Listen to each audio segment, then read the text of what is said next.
Welcome back to the deep dive. I was actually watching this heist movie the other night. Standard setup, right? You've got the charismatic leader giving the big speech, the tech wizard hacking the mainframe, the muscle handling the guards. But I realized something while watching it. In every single one of those movies, there's one character who is absolutely essential, but they barely have any lines. Oh, you mean the one in the van? Exactly. There's one in the van, the guy watching the monitors, the one who just whispers into the earpiece, "Don't turn left, there's a guard coming." And if that person messes up, I mean, the whole charismatic plan just goes up in flames. Right. They're the unsung hero of the whole operation, the one who prevents the disaster before anyone else even knows a disaster is possible. Yeah, and today we're going to deep dive into that exact archetype, but in the real world. We're looking at a very specific profile from the Max Energy ME80 personality system. Today, we are decoding the FFWU, which is known as the Risk Keeper. The Risk Keeper. It's really a powerful title for a personality that is often, ironically, the quietest person in the room. Risk Keeper. I mean, it almost sounds like a title from Game of Thrones or something. But before we get into the real weeds of their specific wiring, let's just zoom out for a second. We're using the Max Energy ME80 system as our baseline today. So for the listeners who might be new to this specific framework, why does this profile matter right now? Well, the ME80 system is really all about understanding your internal energy engine, basically how you process the world and make decisions.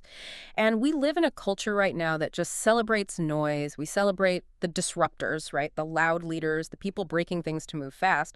But the Risk Keeper is the exact opposite of that. They're the ones making sure the building doesn't actually collapse while everyone else is partying on the roof. So if we had to put a wanted poster up for this personality, right? Their identity, their core declaration, what is the headline for the FFWU? The headline from the report is literally, "Defending silently as crisis approaches, holding the boundary with quiet strength." Defending silently. That's actually really interesting because usually, when I think of defense, I think of shouting, like, "Stop, don't do that." You think of alarms going off. And that is the biggest misconception about them. The Risk Keeper isn't the security guard yelling at you. They are the architect who designed the hallway so you couldn't get lost in the first place. Their core identity is defined by this deep inner reflection and a very specific gatekeeping style. To them, system safety isn't just a job requirement on a resume, it's a moral responsibility.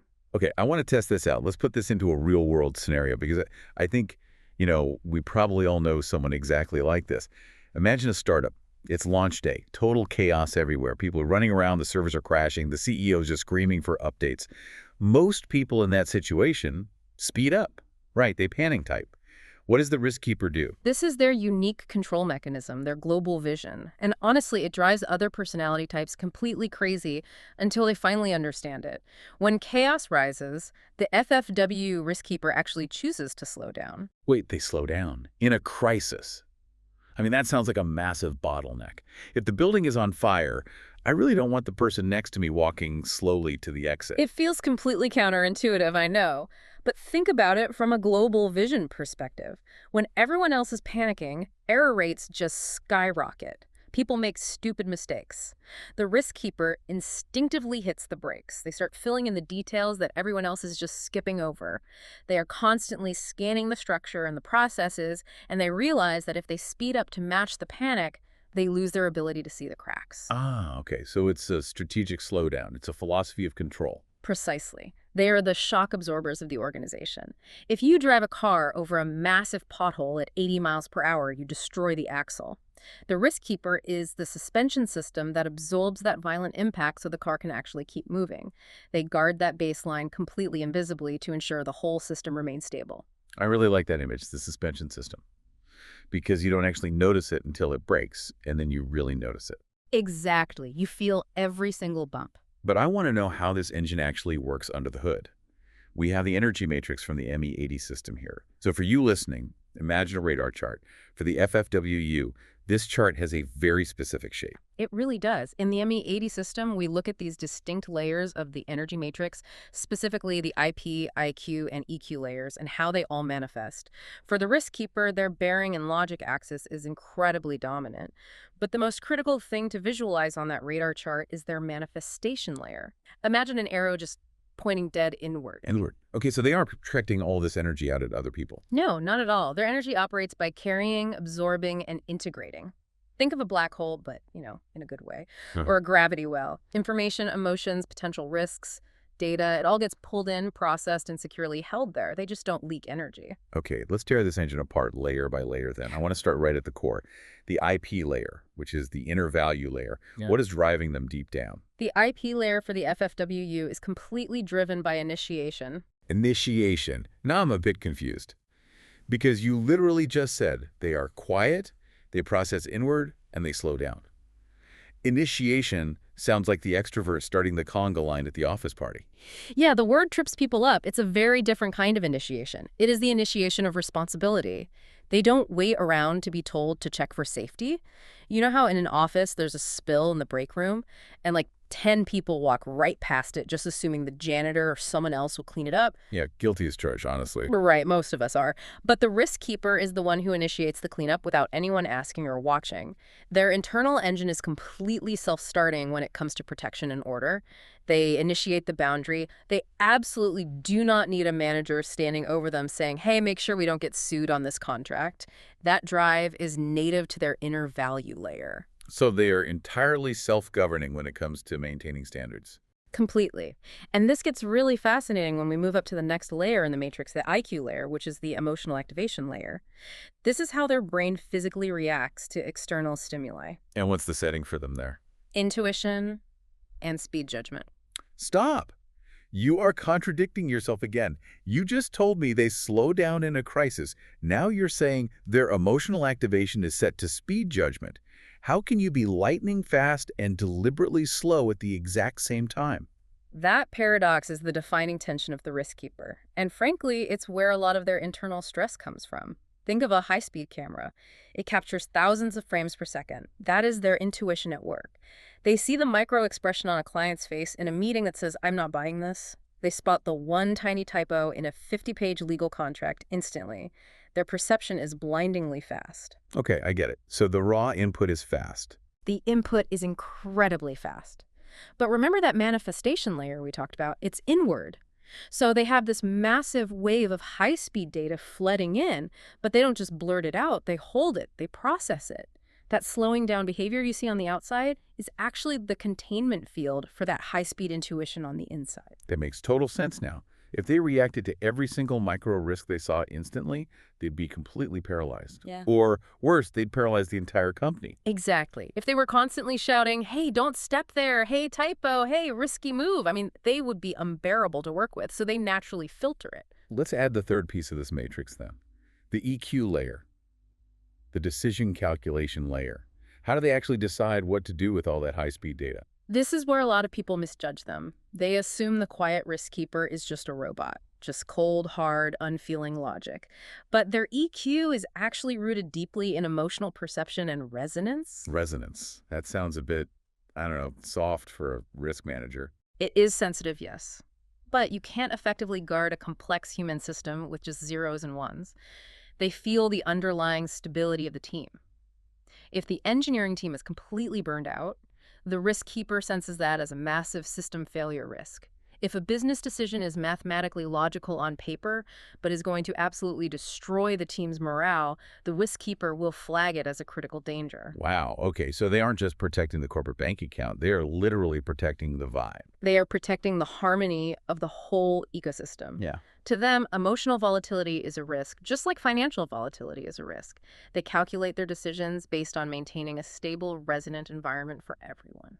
So just to synthesize this ME80 matrix, we have a self-starting initiator in the IP layer, with a lightning-fast intuitive brain in the IQ layer, who cares deeply about emotional harmony in the EQ layer, but wraps all of that up in a slow-down inward package for manifestation. That is the perfect summary of how they operate. And when you combine all of that, you get their ultimate behavioral manifestation, carrying and integrating. They are essentially like a municipal water treatment plant. A water treatment plant. Okay, walk me through that one. Well, the river comes in completely dirty and turbulent. That represents the daily chaos of the business world. It goes into these massive, quiet tanks. That's their internal processing and speed judgment. And what comes out the other side is just clean, safe, drinkable water. But to an outsider driving past, it just looks like a quiet, boring, concrete building where nothing is moving. I love that metaphor, the water treatment plant. Because, yeah, it's definitely not the sexiest building in the city, but if it shuts down for even a day, everyone gets sick. Exactly. The whole city stops. This naturally leads us into the deep analysis of their actual personality traits. We need to talk about their core trait, which the report specifically calls silent gatekeeping. Silent gatekeeping is the true professional identity of the FFWU. They absolutely do not announce what they're doing. You will rarely, if ever, hear a risk keeper say, "Hey everyone, look at me. I just prevented a massive compliance violation today." Right, they aren't sending out that company-wide reply-all email bragging about their success. Never. Because for them, success is literally the absence of failure. It's a binary state in their mind. Either the system is safe or it isn't. If it's safe, their job is done and silence is the natural result. They hold the line without any fanfare. It reminds me of a goalkeeper in soccer. If a striker scores a goal, they do backflip, they slide on their knees by the corner flag, the whole stadium goes wild. But if a goalkeeper makes a game-saving dive, they just stand up, dust themselves off, and kick the ball back out. That's right. And if they have an absolutely perfect game, the score is 0-0. Nobody even notices them until the ball actually gets past them. But being the goalkeeper is incredibly stressful. You're the absolute last line of defense. And this brings us to the shadow blind spots in the ME80 report. Because every superhero has a weakness, right?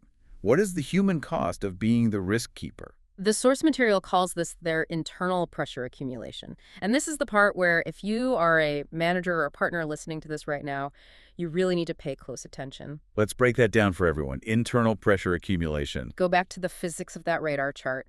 Their manifestation is inward. They are constantly absorbing. So where does all that daily stress go? It just stays locked inside. It stays inside and it slowly cooks the machine. Because they value stability and emotional resonance so much, they really don't want to be the ones spreading panic in the office. So when they see a huge risk, a looming deadline that's going to be missed, a subtle budget error, a toxic personnel issue, they very often just swallow the anxiety themselves. They carry the worry completely alone. That sounds incredibly isolating, just holding all the bad news by yourself. It is very isolating. They might see a fatal flaw in a project timeline, and instead of raising a giant red flag that might upset the emotional resonance of the weekly meeting, they just quietly work 3 extra hours every night to fix it themselves.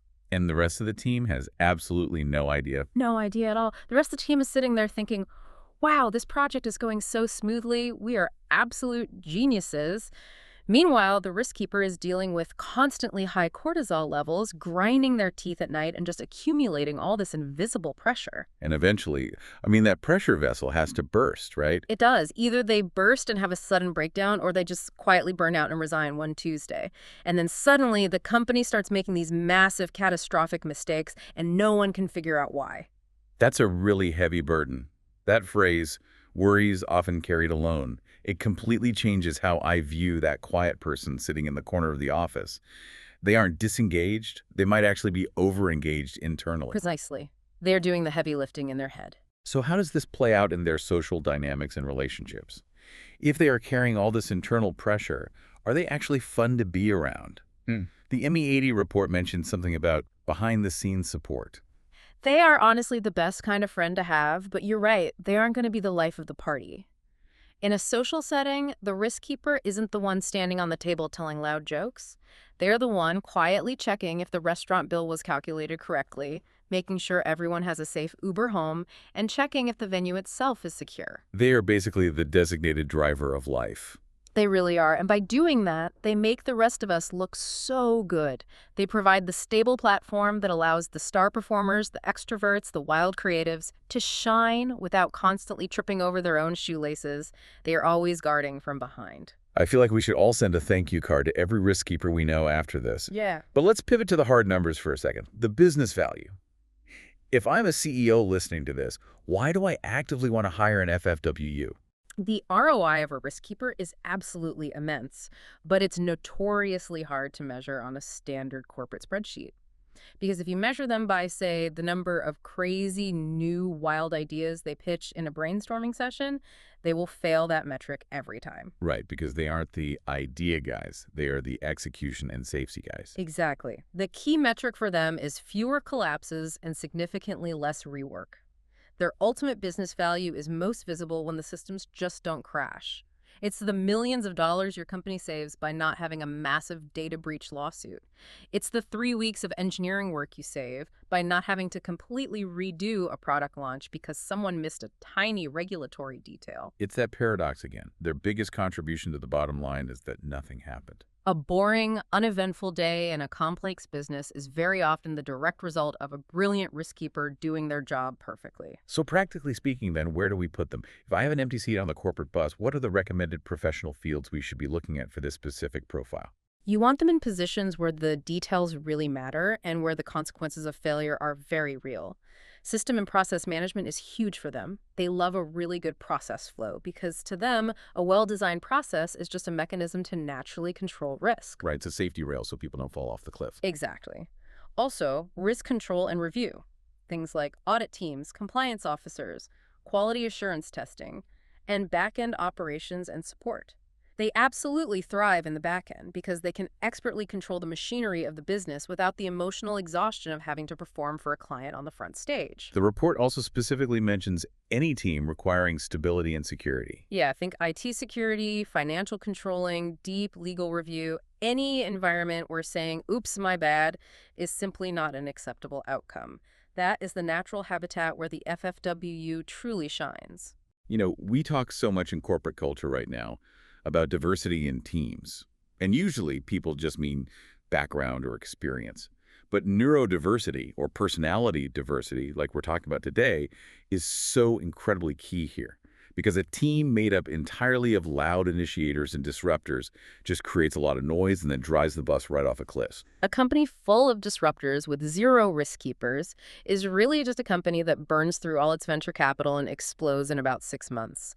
The risk keeper is the one who ensures the company actually survives long enough to see success. I'm going to start wrapping up with a golden sentence from the report. It really stuck with me when I was reading through the prep material for this deep dive. It's such a beautiful summary of their whole existence. The report says, risk keepers' value often appears in days when nothing went wrong.